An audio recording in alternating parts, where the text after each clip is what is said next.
আসসালামু আলাইকুম সম্মানিত গ্রাহক। আপনারা যারা এনআইডি কার্ড করতে চাচ্ছেন তাদের জন্য আজকের এই ভিডিওটি। এনআইডি কার্ড করতে সাধারণত যে সব কাগজপত্র প্রয়োজন হতে পারে সেটি আমি উল্লেখ করে দিচ্ছি। আপনারা ধৈর্য সহকারে ভিডিওটি শেষ পর্যন্ত দেখবেন।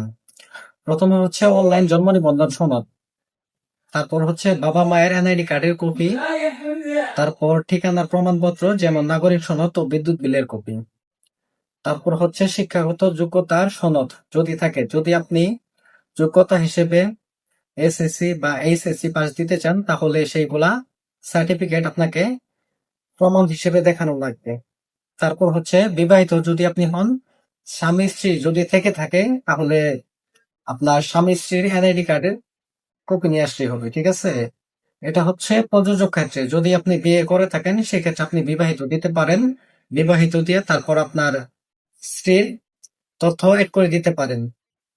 আপনার তথ্য ও পরিস্থিতি অনুযায়ী অতিরিক্ত কোনো কাগজপত্র প্রয়োজন হতে পারে, যেমন হচ্ছে একটি পাসপোর্ট সাইজ ছবি। এখন এনআইডি কার্ড করতে গেলে পাসপোর্ট সাইজের ছবিটা অবশ্যই লাগতেছে, ঠিক আছে? তাই এনআইডি কার্ডের আবেদন করার আগে প্রয়োজনীয় কাগজপত্র সঠিকভাবে প্রস্তুত করে রাখুন। আর বিষয় হচ্ছে যারা এনআইডি কার্ডের আবেদন করতে চান তারা চলে আসতে পারেন চট্টগ্রাম চান্দাপাড়া বাজার মাসুদ আইটি পয়েন্টে, ঠিক আছে? আমাদের মোবাইল নাম্বার হচ্ছে 01611103148। আপনারা এই নাম্বারে হোয়াটসঅ্যাপে অথবা ডাইরেক্ট সরাসরি আইসে যোগাযোগ করতে পারেন। ধন্যবাদ সবাইকে। আসসালামু আলাইকুম।